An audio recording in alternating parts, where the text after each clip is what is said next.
सनातन परिवार चैनल पर आप सभी का बहुत बहुत स्वागत है। महादेव को समर्पित आज की शिवरात्रि भगवान शिव के भक्तों को आज की रात्रि का बहुत ही बेसब्री से इंतज़ार रहता है। 30 वर्षों के बाद 15 जुलाई को आज बन रहा है बहुत ही दुर्लभ संयोग। राशि के अनुसार क्या करना चाहिए और क्या नहीं करना चाहिए, ये उपाय करके आप शिव के आशीर्वाद के भागीदार बनेंगे। 2023 को चतुर्दशी 15 और 16 जुलाई दोनों दिन रहने वाली है। 2023 में 15 और 16 जुलाई को इन दोनों ही दिन चतुर्दशी रहने वाली है। ज्योतिषीय काल गणना के अनुसार त्रयोदशी और चतुर्दशी का मेल ही शिवरात्रि का मुख्य पुण्य काल होगा। शनिवार के दिन जब त्रयोदशी तिथि रहेगी और रात्रि में त्रयोदशी समाप्त होकर चतुर्दशी शुरू हो जाएगी, तब शिवरात्रि का पर्व मनाया जाएगा। शिवरात्रि के दिन पूजा का शुभ मुहूर्त 15 जुलाई शाम 8:16 से रात 10:08 तक रहने वाला है। साथ ही चौगड़िया का शुभ मुहूर्त 15 जुलाई को 12:22 से प्रारंभ हो जाएगा। शिव पूजा का समय 16 जुलाई 2023 प्रातः 12:07 से 12:48 तक होगा। आइए जानते हैं इस रात्रि अर्थात शिवरात्रि का अर्थ क्या होता है और इसका कितना महत्व है। हिंदू पुराणों में ऐसा वर्णन मिलता है कि सावन माह में ही सृष्टि के कल्याण के लिए समुद्र का मंथन देवताओं और राक्षसों के द्वारा किया गया, जिसके परिणाम स्वरूप अन्य बहुमूल्य वस्तु के अतिरिक्त समुद्र से विष भी प्राप्त हुआ। जगत के कल्याण के लिए देवताओं की प्रार्थना पर भगवान शिव ने उस विष को अपने कंठ में धारण कर लिया। विष का प्रभाव से भगवान शिव के कंठ पर अत्यधिक गर्मी उत्पन्न हुई। उस गर्मी को शांत करने के लिए सभी देवता मिल करके भगवान शिव का जल से अभिषेक करने लगे। तभी से श्रावण माह में भगवान शिव के अभिषेक का प्रचलन प्रारंभ हुआ। वर्तमान समय में इस चीज़ को कांवड़ यात्रा के रूप में जाना जाता है। शिवरात्रि के दिन भगवान शिव के जलाभिषेक करने से भक्त को अर्थ, धर्म, काम और मोक्ष की प्राप्ति होती है।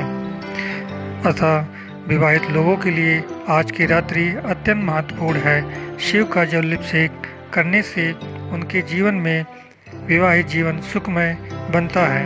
आइए जानते हैं आज की रात्रि में क्या उपाय करने से क्या लाभ होता है। अविवाहित लोग जो अपनी मर्जी से शादी करना चाहते हैं तो आज वे शिवलिंग पर कच्चा दूध, शहद और सुगंधित वस्तु अर्पित करना चाहिए। कुंडली दोष की वजह से जिन भक्तजनों का विवाह न हो रहा हो, आज के दिन स्नान करके सफ़ेद रंग के वस्त्र को धारण करके जल में काले तिल, कुमकुम, शहद मिला करके शिवलिंग को अर्पित करने से उनके विवाह में आने वाली बाधाएं दूर होती हैं। जो व्यक्ति विवाहित हैं और उनके जीवन में किसी भी प्रकार की समस्या चल रही है, उस व्यक्ति को भगवान शिव और माँ पार्वती के संयुक्त प्रतिमा का 7 बार लाल मौली से गठबंधन करने से परेशानी दूर हो जाती है। आइए जानते हैं इस शिवरात्रि को कौन कौन से महत्वपूर्ण संयोग बन रहे हैं। सर्वप्रथम इस शिवरात्रि को शनि प्रदोष योग बन रहा है। ऐसा इसलिए है कि भगवान शनिदेव स्वराशि में गोचर हुए हैं। संतान प्राप्ति के लिए इस संयोग का बहुत ही महत्वपूर्ण स्थान है। जिन दंपत्ति को संतान नहीं है, इस दिन व्रत पूजन करने से उन्हें संतान की प्राप्ति होगी। इसके अतिरिक्त इस शिवरात्रि पर वृद्धि योग और ध्रुव योग बन रहा है। इस संयोग से पूजा, व्रत, ध्यान और योग करने से जो फल प्राप्त होगा उस फल में कई गुना की वृद्धि हो जाती है। सामान्य पूजन अर्चन करने से जो लाभ नहीं प्राप्त होता है, इस संयोग के बनने के कारण उस दिन पूजा पाठ, व्रत, ध्यान, योग करने से अत्यधिक लाभ प्राप्त होता है।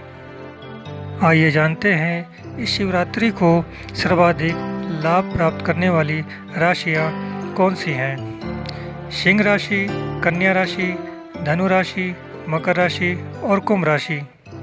ये ऐसी राशियाँ हैं कि इस शिवरात्रि को यदि वे पूजन अर्चन, व्रत, ध्यान, योग करते हैं तो उनकी आर्थिक वृद्धि होगी, नई नौकरी लगने की संभावना बनेगी, शुभ समाचार मिलेगा। यदि वो कहीं कार्यरत हैं तो उनकी पदोन्नति होगी और यदि वे व्यापार कर रहे हैं तो व्यापार में बढ़ावा होगा। और इन 5 राशि वाले व्यक्तियों को अत्यंत सावधानी बरतने की आवश्यकता है। मेष, मिथुन, तुला, वृश्चिक, मीन। ऐसे राशि के लोगों को सलाह दी जाती है कि तामसिक क्रियाकलापों से दूर रहें, अन्यथा उन्हें भारी नुकसान उठाना पड़ सकता है। उपर्युक्त 5 राशियाँ भगवान शिव का संकल्प सहित जलाभिषेक सच्ची श्रद्धा से पूजा अर्चन करने से उन्हें जो नकारात्मक प्रभाव अपने जीवन में पड़ने वाले हैं उनमें कुछ कमी आ सकती है। आइए जानते हैं शिवरात्रि के दिन कुछ अन्य उपाय। आर्थिक स्थिति मजबूत करने के लिए भगवान शिव को पंचामृत से स्नान कराएं, साथ में बेलपत्र व धतूरा चढ़ाएं। यदि पारिवारिक समस्या हो तो जल में जौ मिलाकर भगवान शिव को अर्पित करें। यदि स्वास्थ्य की समस्या है, शिवलिंग पर सफ़ेद चंदन का लेप लगाएं और उसी चंदन से माथे पे त्रिपुंड बनाएं। यदि कैरियर और कारोबार की समस्या है तो गंगा जल, काले तिल से शिवलिंग का अभिषेक करें। आइए जानते हैं इस शिवरात्रि को राशियों के अनुसार कौन कौन सी पूजा सामग्री भगवान शिव को अर्पित करना चाहिए। मेष राशि। मेष राशि वाले जातक को भगवान शिव को बेलपत्र, लाल चंदन, लाल फूल अर्पित करना चाहिए। वृषभ राशि वाले जातक को गाय का दूध, सफ़ेद फूल, दही, गंगा जल आदि चीज़ें भगवान शिव को अर्पित करनी चाहिए। मिथुन राशि वाले जातक को भांग, धतूरे, दूब से तात्पर्य है जो कुएं के आसपास घास होती है उसे पूजा में उपयोग करना चाहिए। इन सभी सामग्री को मिथुन राशि वाले जातक को भगवान शिव को शिवरात्रि के दिन अर्पित करना चाहिए।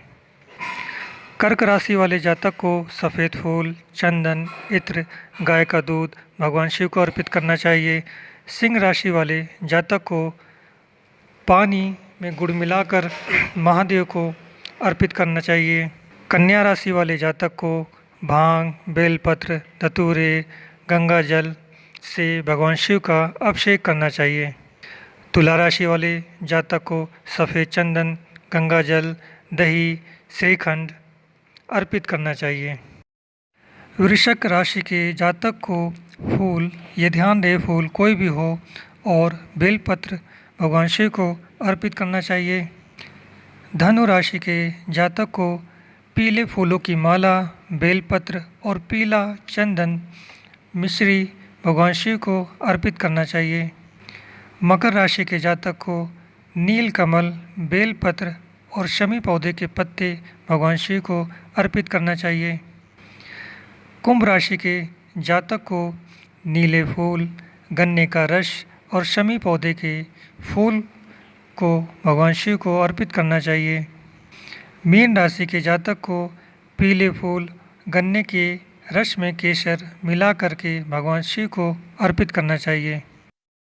शास्त्रों में कई जगह ऐसा पढ़ने में आता है कि यदि भक्त के पास कोई पूजा सामग्री न मिले या उपलब्ध न हो तो चिंता का विषय नहीं है।